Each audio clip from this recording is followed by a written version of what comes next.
So I'll explain the history for the jocularity between myself and Hydro. I left BC Hydro about 13 years ago, and I worked at Hydro for 14 years in the planning group and the sustainability group and so on. So have a fair bit of background in this stuff.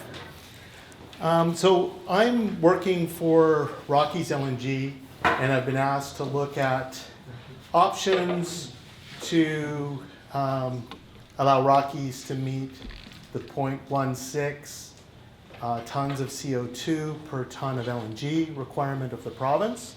And we've also looked at options that get us down to much lower levels of CO2, down to almost zero.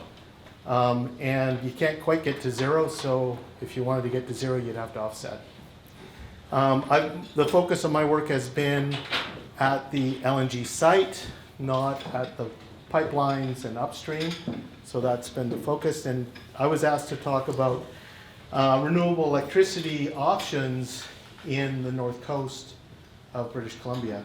And as was discussed earlier, some of those options provide dependable capacity and some don't.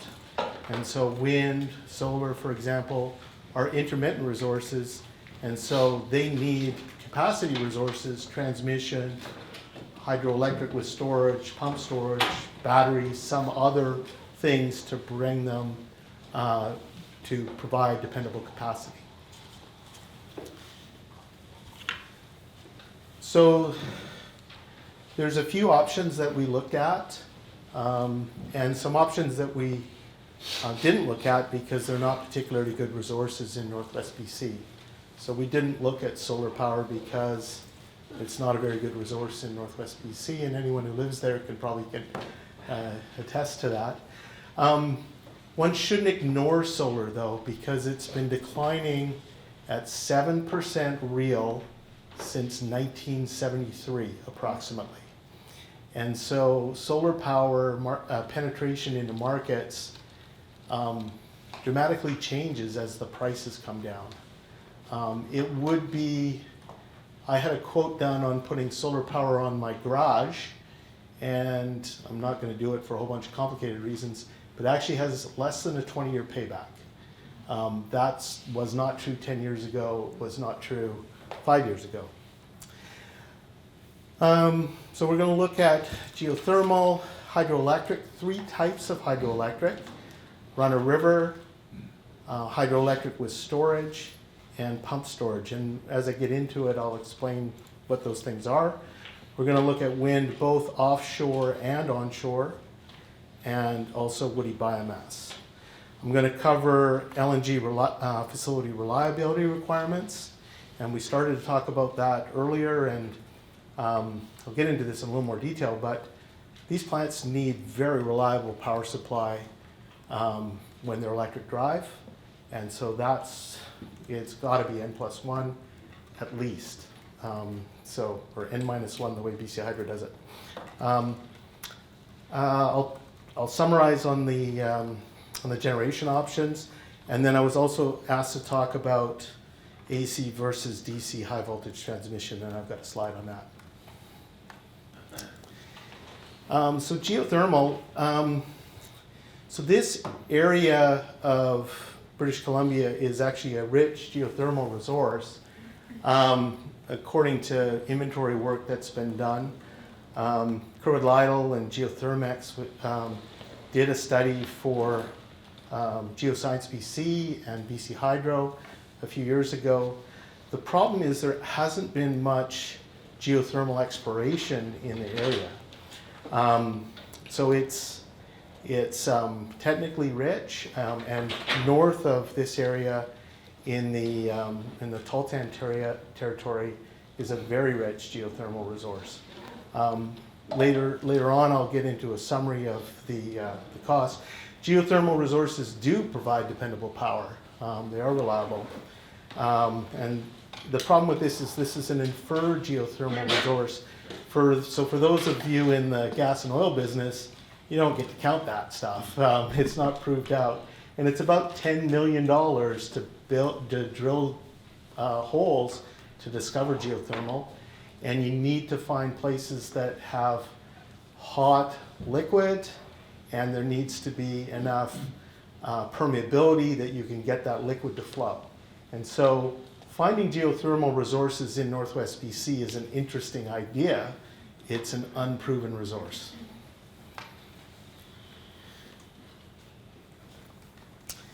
Hydroelectric run-of-river.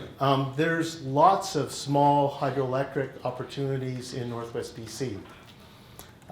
They're not intermittent in the same way that wind and solar are. They're more predictable than that. But in the coastal plants, we'll have, in this hybrid situation there, hydrologically, you will get a fair bit of generation in the winter. Lots of small hydro in BC's system provides very little generation during the winter because the precipitation is falling as snow. As you go further inland here, the precipitation will mainly be as snow and won't provide much generation in the winter. It's expensive to connect up a whole bunch of small hydro projects to get us to 18,000 gigawatt hours for scenario one. So this could be part of the solution, but it's hard to get there with a bunch of small hydro. Sorry, I don't have any experience with the run-of-the-river type generation. I just know that obviously lots of really critical salmon habitat in that area. Does that factor into how you look at those? I feel like that's a pretty big impact. Yeah, that's a super important point. So Lyle actually did the run-of-river hydro assessment for BC Hydro that's in their current IRP inventory. I'm not sure if they're updating that. And we basically only looked at streams that where it was upstream of salmon habitat. It's very hard to license hydro projects on reaches of streams that have salmon. So this inventory did not look at streams with salmon habitat, always upstream. I didn't think it was possible to license a hydro project on a stream with fish in it. The Kokish hydro project is a reach of stream that does have salmon in it, and that was developed by the Namgis and Brookfield Power, and so they found ways to deal with the negative impacts that they would have on fish in a way that was acceptable to the regulators. I don't know the details of that, so I'm not saying it's impossible, but it's very hard. And the inventory avoided streams with fish, with salmon in it. This is the storage hydro opportunities in the area. This is a study that was done by Knight and Peasold for BC Hydro in 2018. The red are potential, are the basins where the hydro storage reservoirs would be developed. So this is building a dam to create a reservoir, and then with the reservoir you have potentially reliable power. So there's a few potential storage hydro opportunities in Northwest BC. There's not a lot of them. It would not be that easy to license these, and but there is some opportunities there. Ron? Yeah. Has there been consideration of looking at the now fallen apart hydro storage that fed the pulp mill and whatever? Do you know what I'm talking about? Yes. So Diana Lake. And Prudhomme and Taylor. That system? Yeah. Question is about you hear me? Question is about the hydropower that was previously provided to the pulp mill. So I've personally looked at that in the past, and when I get to the next slide, I'm going to talk about pump storage, and there's a potential pump storage opportunity between Colonel Johnson Lake and Diana Lake. that Diana Lake, or the stream downstream of Diana Lake, has fish in it, salmon in it. And so one would need to be thoughtful about how that was developed, that it didn't harm fish.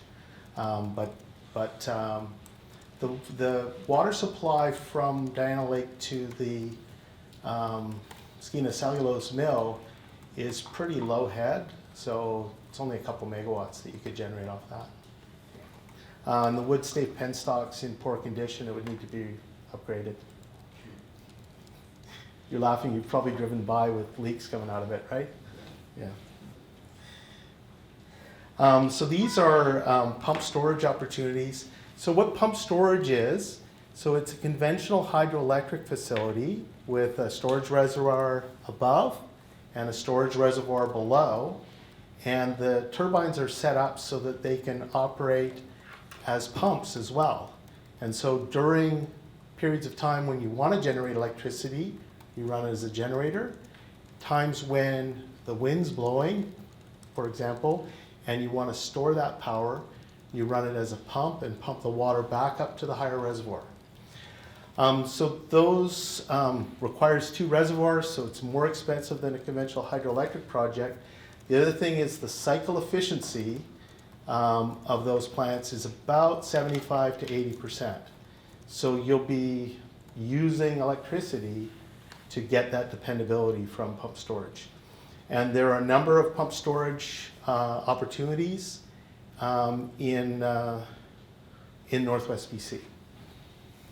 I should mention one other project just when I'm back on these storage hydro ones, because there's another storage hydro potential in north of Nuayanch, called, I mispronounced this, my apologies, called Kinsco. Is that close? Okay, I'm getting better.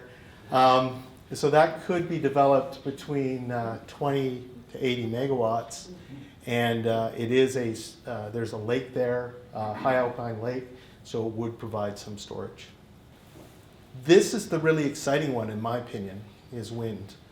The red dots show offshore wind potential, the orange dots onshore wind potential.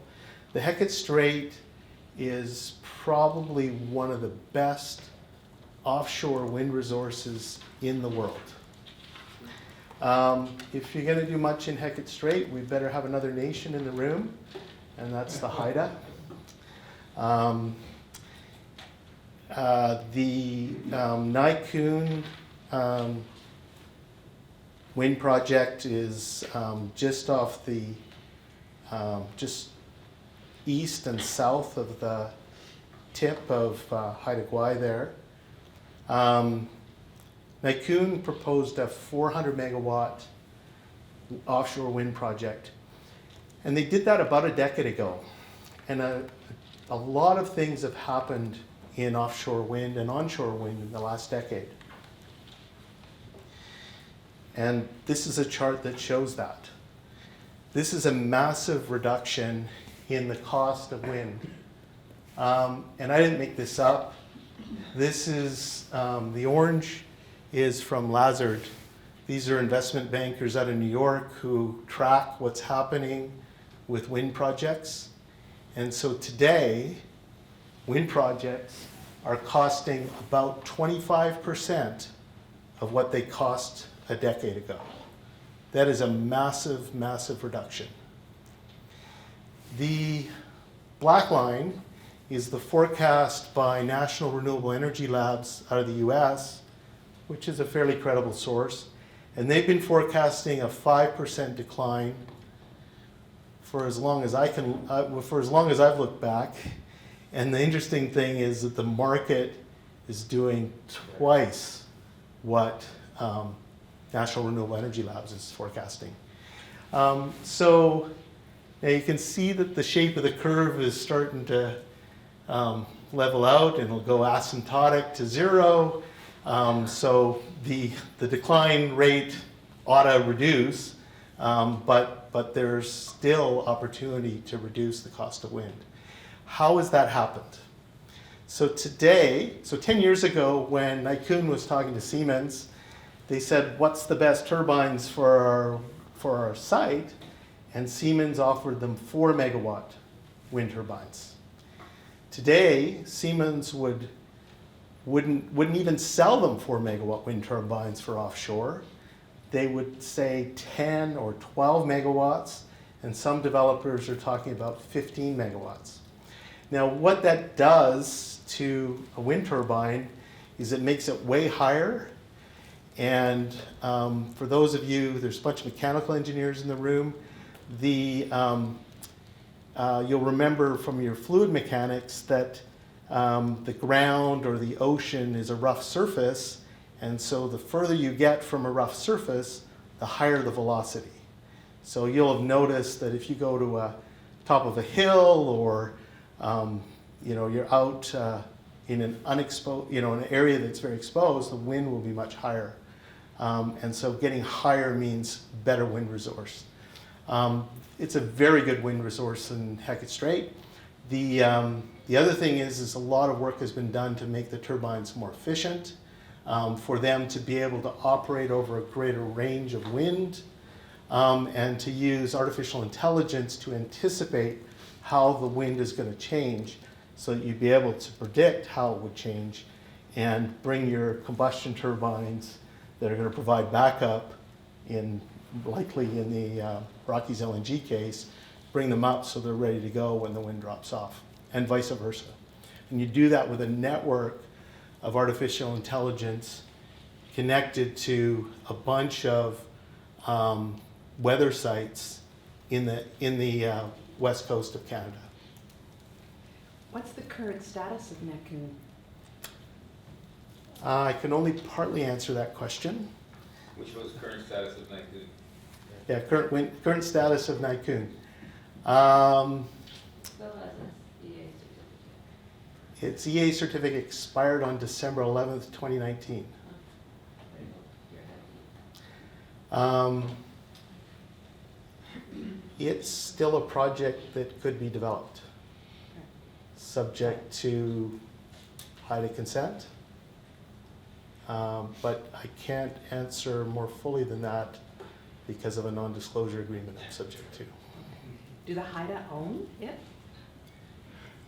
Sorry, I've been out of the province, so. Short answer, the HIDA do not own the Nikun wind development opportunity. Stick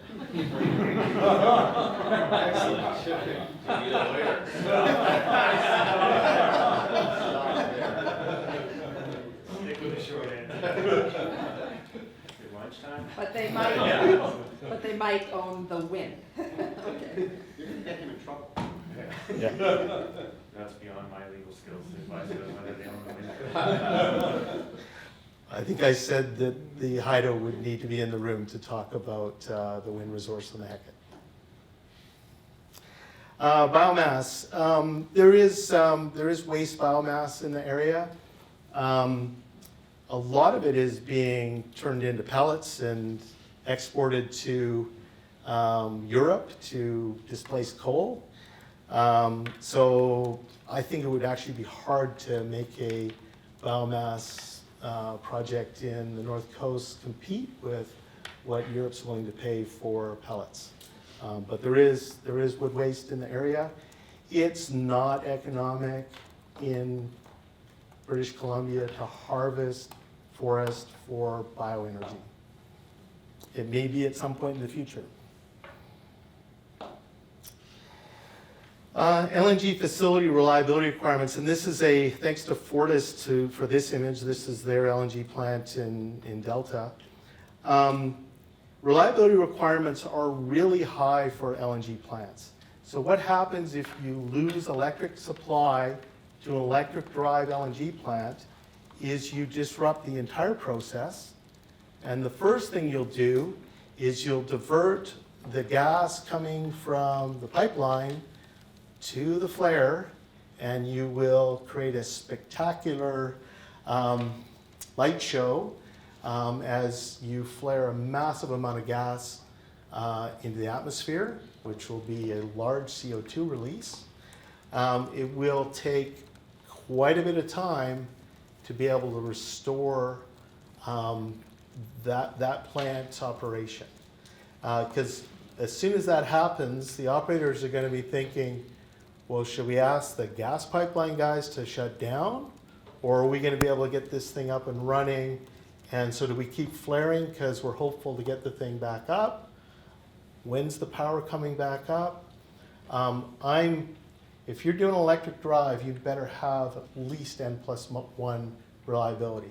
And so far, the work that we've done for Rockies involves combined cycle gas turbines at site running on natural gas as efficiently as you can on natural gas, and the renewables being fuel savers, or the connection to BC Hydro being a fuel saver.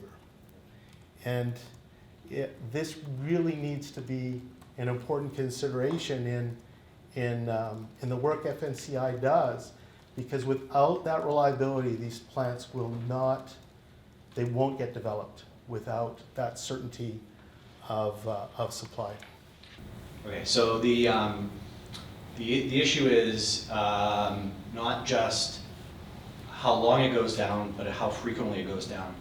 An LNG is tripped when there is a microsecond pause in the electricity supply to the facility. It causes the whole system to shut down. So it's not about, BC Hydro typically reports on what's its operating time. An issue with an LNG plant is how many times does it actually trip and get those little microsecond breaks in the power supply. When a facility is tripped, the facility generally shuts down entirely, and when you bring a facility back up, it has to go up through a startup procedure that can take many, many hours, like an entire day, to go through all those restart procedures. And what happens is you start missing delivering cargoes. So every time you get a trip, and a cargo is $10 million roughly, you've just now missed out on $10 million of revenue for an LNG project. So the system reliability is a major critical factor on being able to operate a facility efficiently over time. And anything you can do to prevent those little micro outages is absolutely critical to having that system reliability and the operational reliability of the plant. Thank you for that. So this is a summary that looks at the various options that we discussed. And I've given an idea of the pricing and so on. And I mean, to put this in perspective, the buying power from BC Hydro would cost about $65 a megawatt hour. Doing self-generation with natural gas in combined cycle, surprising, would be about $65 a megawatt hour. So if BC Hydro were right at the plant with N+1 or N-1 reliability, it beats most of these options. The problem is the cost to build the extension to BC Hydro, which Keith talked about earlier, really changes the overall cost of the plant. So based on our assessment of things, the real interesting one here is wind, as I've talked about. And there's a interesting rule that BC Hydro has that a customer doesn't need to run the power through BC Hydro. They can connect directly to the generation resource. So an LNG developer can develop its own wind resource or work with a wind resource developer, and as long as they're on the customer side of the meter, BC Hydro is okay with that. If you want to run power through BC Hydro's system, you're not allowed to do that. That's retail wheeling. And some options that we've looked at for Rockies are connection on the customer side of the meter with some of the renewable options. And it's kind of interesting because in some scenarios, connecting to BC Hydro, depending on how much load we're looking at, is interesting. Different scenarios make the local renewable more interesting. So that's what we're having fun with, working with Rockies right now. Yeah, Rob? Yeah, you'd mentioned, Yeah. you'd mentioned using gas for redundancy and or backup to the grid or to the renewables. So did you have a cost in your table for the gas power? Well, I stated that obliquely, saying that it's about the same as BC Hydro supply, which is about $65 a megawatt hour. And that's including carbon tax, net of the Clean BC Industrial Incentive Program, which I probably just confused a whole bunch of people by saying that. So by time, so the current price of, current carbon tax in BC is $40 a ton. It's going to 45 on April 1st, and then to 50 on April 1st of 2021. Under Clean BC, there's an industrial program. If you're meeting the greenhouse gas intensity threshold in the regulation, that credits the carbon tax after the fact down to about $30 a ton. So we've factored in $30 a ton for carbon tax in the number I quoted you there. Gas-fired generation. Yes. Yeah. So we've looked at a bunch of different scenarios, as I said. Ones that get to the 0.16 tons per ton CO2 per ton of LNG, and ones that achieve better results than that. And I can tell you all of the ones that achieve better results than the BC current regulation requires cost more. And so Charlotte from Rockies 7 Generation is going to talk more about that this afternoon. And so the question is, how do we, if the goal is zero net, well, the goal is zero net greenhouse gas emissions for First Nation Climate Initiative, how do we bridge that gap? Is that the federal and provincial governments helping to pay for the transmission infrastructure so that that price gap can be bridged, for example? Is the province relaxing Tariff Supplement 37, Tariff Supplement number 6, to help customers get connected at lower costs? Tariff Supplement number 6, Keith had offered to talk about it earlier.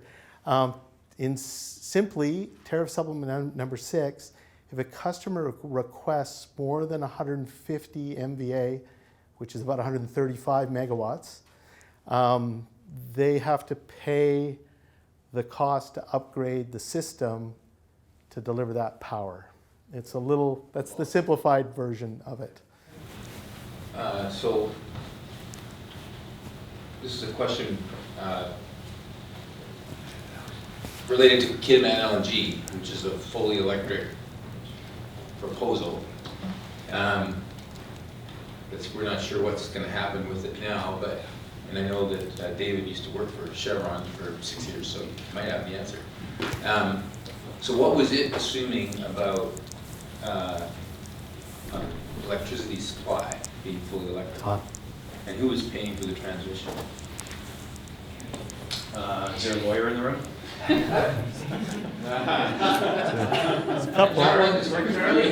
Charlie's a lawyer.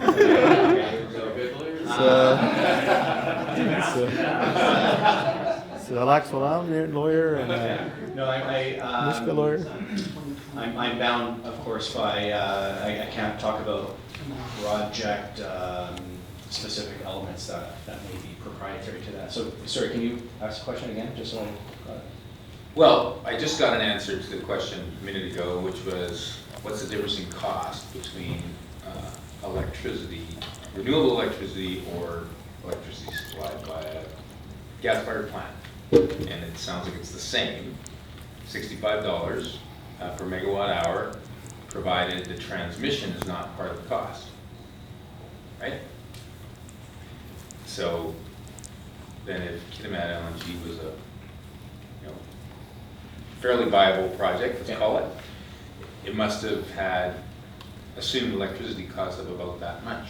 Okay, so we'll talk a bit specific and I'll talk a bit more general in terms of the Alliance's point of view on this. So the law in British Columbia, the regulation, is that LNG projects can acquire power at the industrial power rate.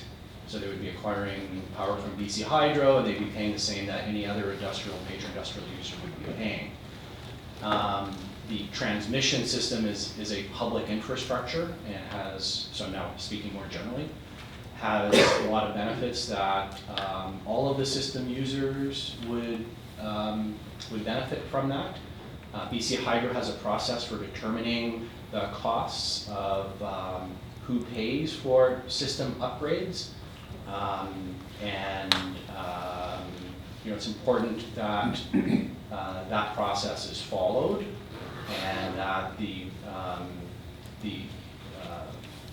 utility is undertaking its share of system upgrades that benefit all of the system users, which is a very roundabout way of saying those costs that are broadly attributable to the whole system should be picked up by the system itself for benefiting all of the system customers for those upgrades. And I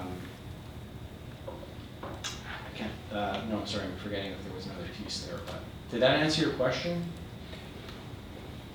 I think so. I know where I wanted to go.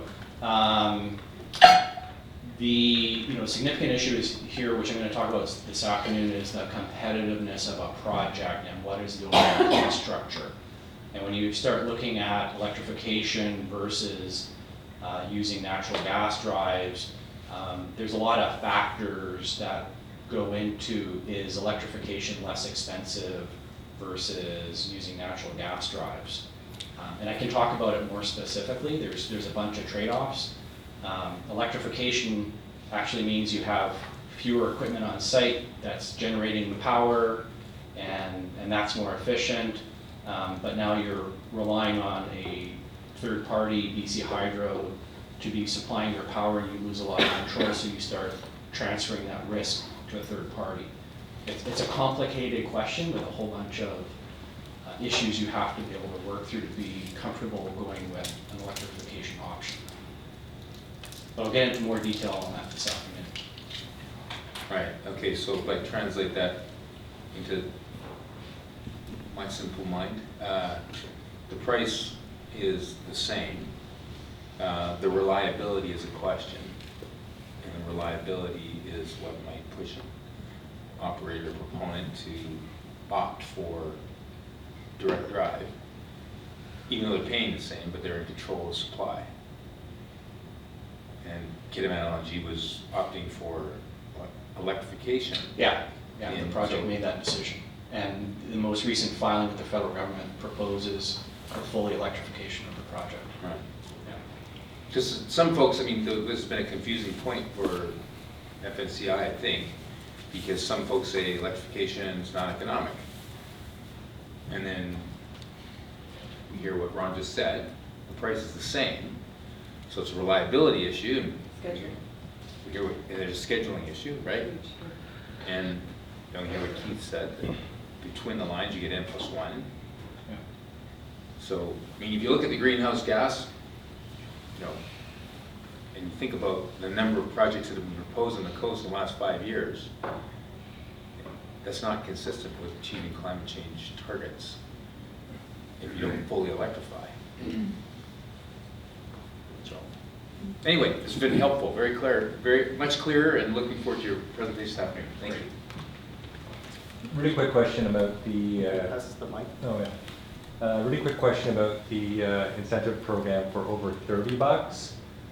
So if you hit the benchmark, you get everything over 30 back, or do you get a portion of it back, carbon tax? Because you're assuming all, and I don't think that's an accurate assumption. Is this on? Yeah. Yeah.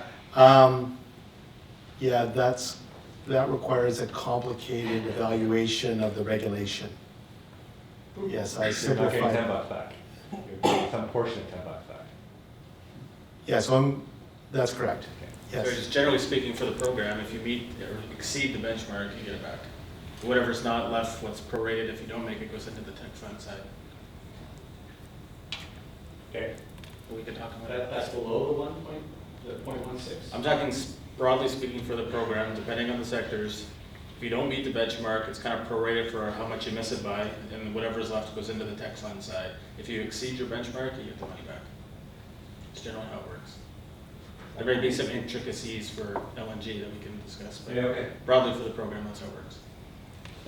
Just Ron, one more question just on your previous cost slide. So when you have wind at 50 to 80, I believe it was, and then gas at 65 all in, I presume that's kind of a load factor at whatever, 90-something%. What's the all-in cost? Like if you had a blended wind resource shaped by gas, like what would that look like? Yeah, so we've done that analysis for Rockies. Rockies competitors are in the room here, so sorry, this is kind of at site costs with moderate integration and unshaped for wind. And so you're absolutely right. You need to add the shaping and integration cost to wind. We often get asked that on the hydro side as well. Oh, I've just gone into hydro speak. Keith knew exactly what I was saying. Sorry about that. Okay, so you need to allow for the power lines to connect the wind to the load, and you need something else to generate power when there's no wind. That's the shaping. Could be a battery, could be pump storage, could be connection to BC Hydro. Those could be gas, yes. Your all-in cost will be higher, and we often get asked the same thing. That's why interesting question. I'm sure we can connect later, but people assume that they can build wind and it costs this much, and then just provide us the firming service. And we don't have a firming service, and we provide firm service. That's it, not a firming service. And so there's a cost differential there. Right.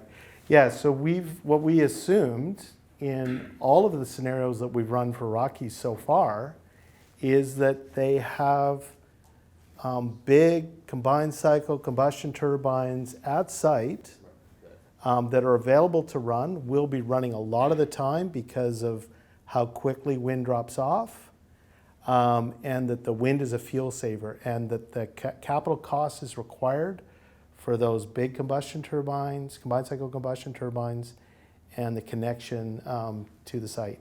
And that absolutely adds cost to the wind option, absolutely. Just the technology needed to do that, your AI piece around the wind and predicting the wind and having your generators ready to go. Is that proven kind of science? We can do that, or is that also somewhat in development as something that would become an efficient system? So there's two parts to your question there. The having combined cycle gas turbines take the variation in wind resource, proven. We know how to do that. With AI, we can do that smarter. The artificial intelligence is coming, and by time these plants are in, we'll be there. So the AI piece is around sort of that forecasting piece and getting better at Better forecasting. Yeah. and being more efficient.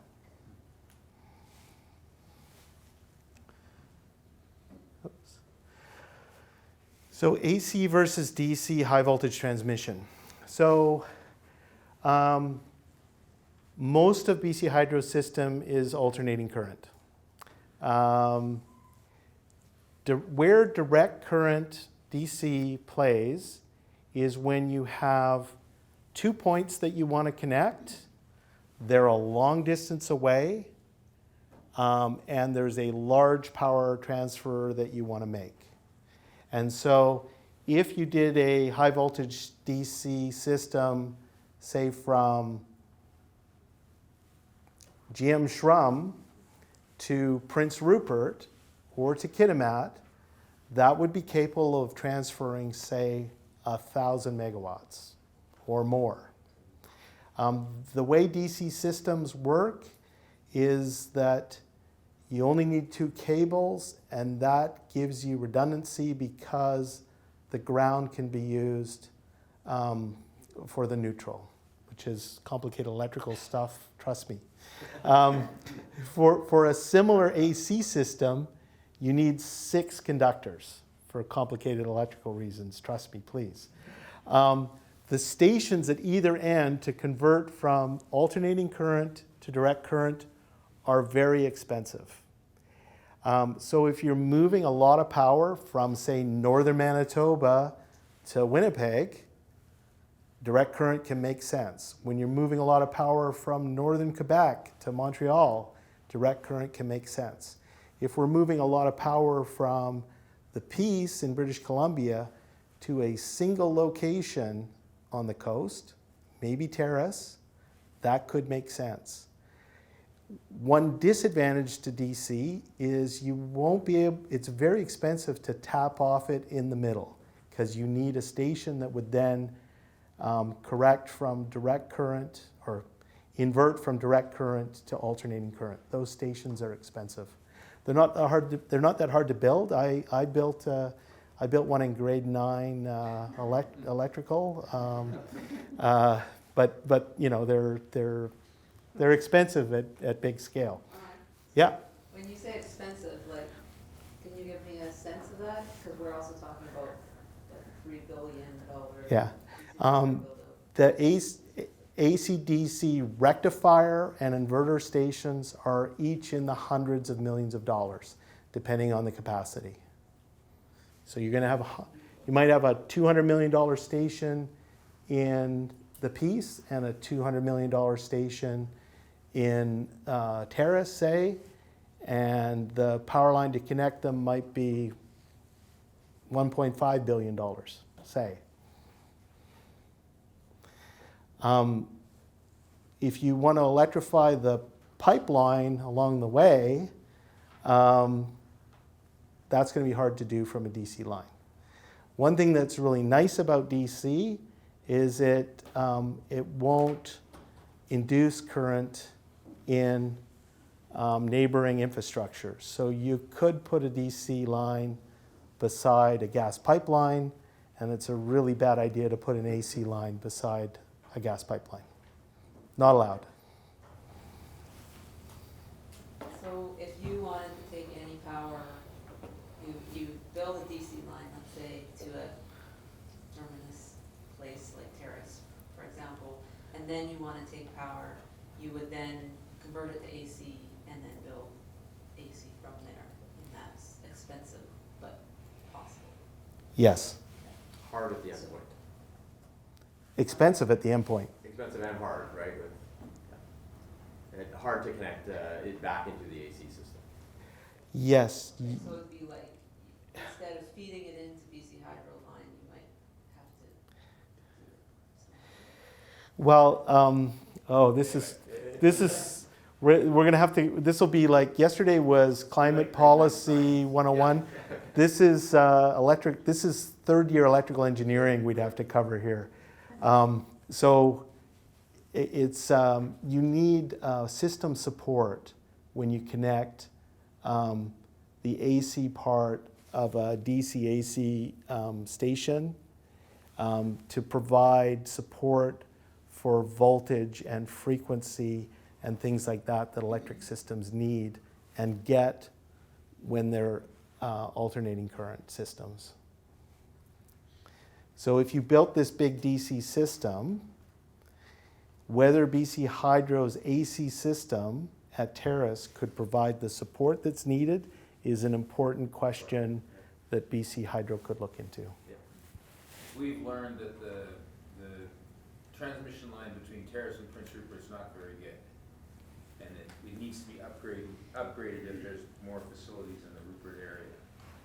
So if I translate what you just said, if you had a DC line from the northeast to Terrace, if you wanted to then further transmit electricity to Prince Rupert, you'd have to upgrade those lines. Yes, BC Hydro has said that the transmission line from Terrace to Prince Rupert is not in very good shape.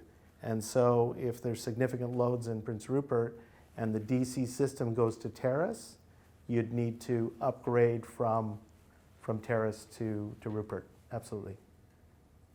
So, sorry, to continue on this, Oh, oh, It's in decent shape. okay. It's just not upgraded. Nothing wrong with the look. Prince Rupert is fine. I just can't search Okay, for them. okay, hold on a second. I gotta correct something I said here. So the current AC transmission line from Terrace to Prince Rupert is in okay shape. It's capable of a couple hundred megawatts. And so if the load were much higher in Rupert, it would need to be upgraded or looped or a parallel 500 kV line. Thanks, Keith. Sorry about, yeah, geez, if I was still working at Hydro, I never would have said it that way, the way I said it the first time. So if I'm just gonna try and understand this without being good at this kind of thing.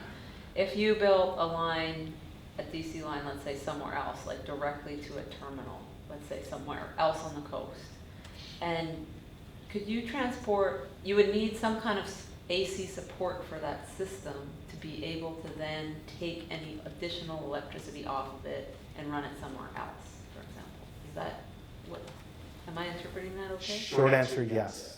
Okay. I guess I'm just thinking about future, right? So let's say down the road, we have more need for electricity than, what system is the most capable of meeting that requirement. Is why I'm asking these questions, I guess. Yeah, I mean, BC Hydro has a big AC system, alternating current system. Their most straightforward way to add capacity to that system is adding more AC capacity, not DC. That's clear. Yeah. Okay, hopefully I helped clarify the AC/DC question. Okay. Clarification and a question. Just on the industrial fund, if it is, I just verified with everybody, if you meet the benchmark for your sector, including LNG, you get your above $30 for that. It's pretty clear and simple. So right now that's 0.16. For the And, LNG sector. yeah, and it's subject to review every 5 years. And the question was, in the options you looked at, and this has a lot of history to it, I know, is Commando 2 included in those options or not? You had one for the category, but was it in that? So short answer, no. Kemano T2 is a really interesting option. Has anybody studied it? Nobody can say. Is anybody from Rio Tinto here? I can't say. Looks like we need one more session, Alex. Pretty sure Rio Tinto Alcan have studied T2, yes, in detail. It's a bunch of that's in the public domain. There has to be an opinion of, obviously Hydro has looked at what's going on with it. It's what's the capability? I mean, just an assumption, just a, Yeah. can it double? Is it possible that what they're producing right now can double? So there's a complicated energy part to this question and a capacity part to this question. So Repeat one of the phone, the question is.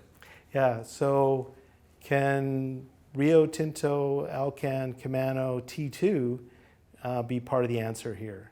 The short answer to that is yes, it could.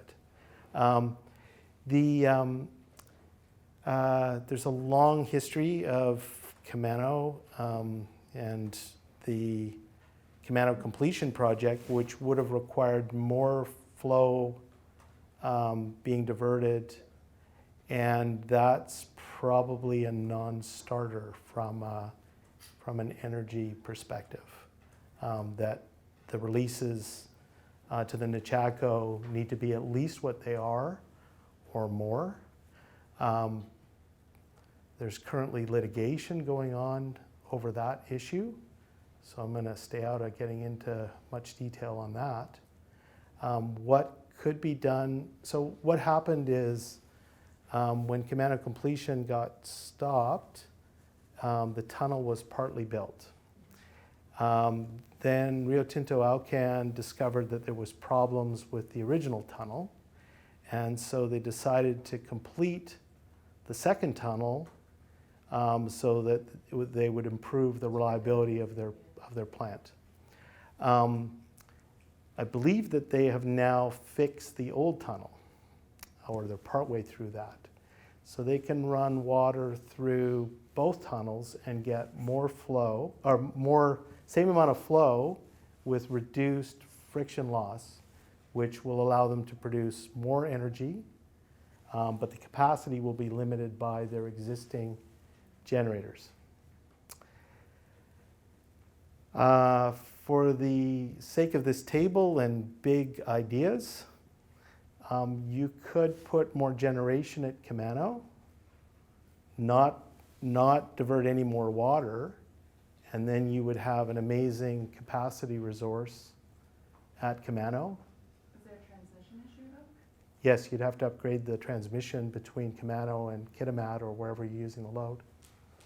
But that would require, that plant belongs to Rio Tinto Alcan, and they really need to be in the room to talk much more than I just have. Are there space for additional units, like a Revelstoke and Mekin situation, or is it built, fully built? I'll have to ask my dad because he helped build the underground powerhouse there. I doubt the space is there. I doubt it, but I don't know. Yeah. In there, there's not much space. Alex, Hydro hasn't asked me any hard questions yet. Come on, Alex. Another softball, not So, natural gas is, I guess, the both prime supply, and I guess what it sounds like is the main option for reliability. Have you thought a little bit, or have any of your clients thought a bit broader? Just thinking what California announced at the last IRP. They've announced that they're going to, by 2030, build out 10 gigawatts of batteries in conjunction with about 11 gigawatts of solar.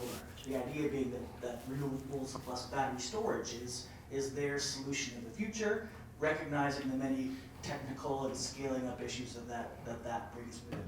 But before jumping to natural gas as the logical answer, have you thought about batteries in conjunction with renewables? So batteries is on the list of things that we're looking at. We've reached out to a number of the battery manufacturers and are collecting information on that. So battery costs are declining at about 5% real since 1990. And so there will be a time when batteries play a lot more in this space than they currently do.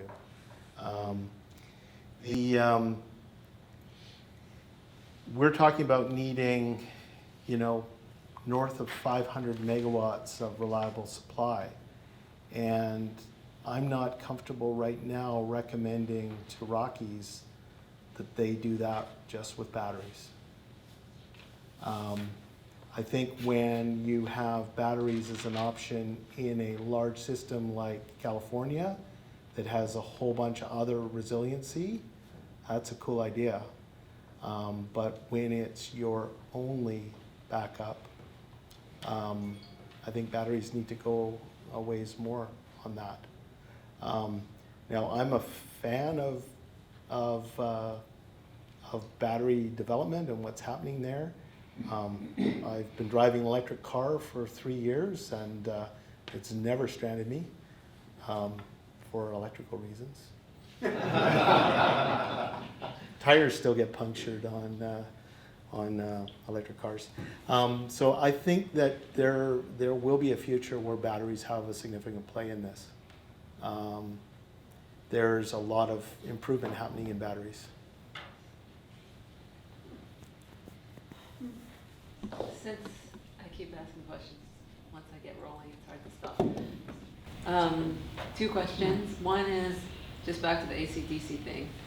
Does the DC option take out that uncomfortable nature of turning over your risk to a third party? Like, would the terminal operator own the DC line, or is there all kinds of models that Yeah, there's a bunch of different models there.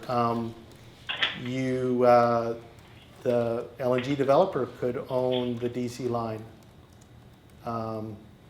and go all the way to Peace with it. A third party could own that line that one can contract risk allocation with in a different way than you can with BC Hydro. So there are several other options there. So the three options are BC Hydro builds and owns the DC, a third party builds and owns the DC, the LNG developer builds and owns the DC. And my final question, which I'm quite sure I already know the answer to, but is there, maybe you could just tell me the answer of why we can't look at tidal power? We can't look at tidal power, and tidal was one of the resources that we did look at for Rockies.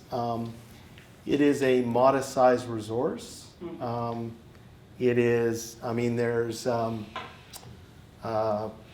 Bunsey Rapids, for example, in Rupert, capable of a few megawatts, but their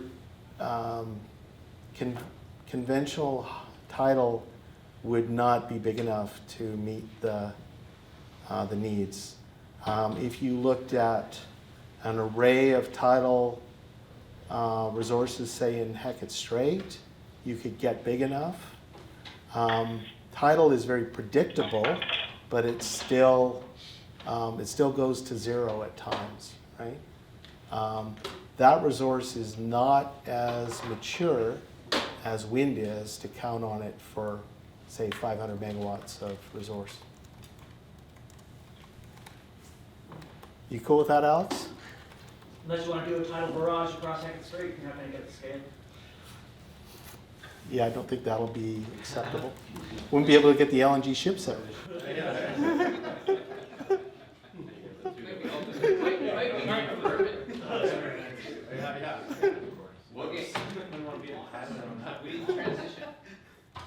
Okay. Thank you very much, everyone.